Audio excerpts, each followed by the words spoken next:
Bitcoin के network को hack करना नेक्स्ट टू इम्पॉसिबल है। ओके। कुछ लोग सवाल करते हैं कि कल कला को अगर कुछ सुपर कंप्यूटर्स आ गए तो फिर क्या होगा। हाँ। तो उसमें भी ऐसा कोई बड़ा प्रॉब्लम नहीं है, क्योंकि इसका सुपर कंप्यूटर आने के साथ वो इसका नेटवर्क का जो हैश रेट है वो ऑलरेडी इतना ज़्यादा हो चुका है कि वो बेतहाशा कंप्यूटेशनल पावर उसको लगती है। राइट। तो अभी भी इसका इतना बड़ा कोई खतरा नहीं है कि इसके नेटवर्क को कभी कोई हैक किया जा अच्छा, सके। ये जो डिजिटल वॉलेट्स होते हैं इसमें आपका यूजर आईडी और पासवर्ड होता है?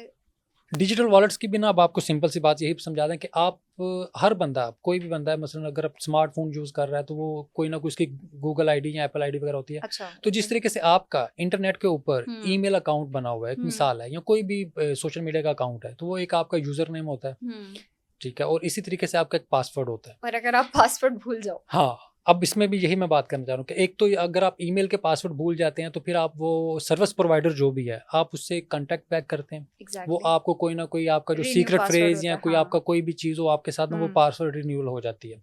अच्छा, अब ये ब्लॉकचेन है, इसके ऊपर ये है कि इसमें आपका जो पब्लिक एड्रेस है, जिस तरीके से आपका ईमेल एड्रेस या आपका सोशल मीडिया का कोई भी एड्रेस है वो पब्लिक एड्रेस है।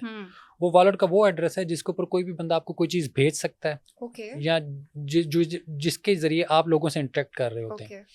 आपका जो पासवर्ड है जिसको हम पास की भी कहते हैं, तो वो जो की है उसके बारे में हम कहते हैं कि not your keys not your bitcoin.